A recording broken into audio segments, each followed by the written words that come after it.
আসসালামু আলাইকুম, সবাই কেমন আছেন? ফেসবুক প্রিয় বন্ধুরা সবাইকে জানাই আন্তরিক সালাম ও মোবারকবাদ।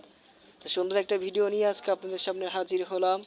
তো আমাদের বাংলাদেশের ঐতিহ্য একটা খাবার বরফের শরবত, যে শরবতটা দিয়ে আসলে মানুষের মনকে, হৃদয়কে আসলে ছুঁয়ে দেওয়া যায়।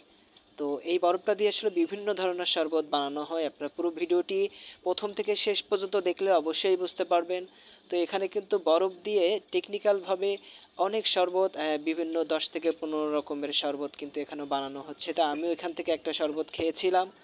তো বরফের রেগুলারলি সবাই যেটা খায় বরফ দিয়ে একটা শরবত খেয়েছিলাম, নরমালি শরবত। তো অনেক মজার ছিল। এত সুন্দর একটা ইউনিক খাবার আসলে আপনারা সবাই খেতে পারেন। অনেক মজাদার ছিল এবং গরমের সময় নিজের মনকে শান্তিতে ভরে দেবে এই শরবতটি।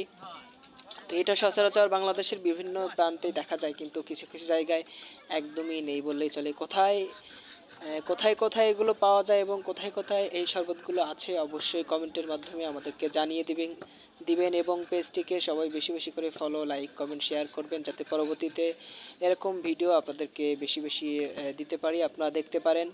তো আজকে অনেক মজা করে বিষয়টি খেয়েছি এবং দেখেছি। তো সবাই এখনই ফাইনাল রেজাল্টটা দেখতে পাবেন। অনেক মজার ছিল সেই বরফের শরবতটি। আমি অনেক মজা করে খেয়েছি। আসলে গরমের সময় এমন শরবত খাওয়ার মজাটাই আলাদা। তো আপনারা এটা একটু ট্রাই করে দেখতে পারেন। দেখেন আমি ১ গ্লাস নিয়েছি। মাশাআল্লাহ সেই সুন্দর ছিল। বলে বোঝাতে পারব না। খুব সুন্দর ছিল শরবতটি।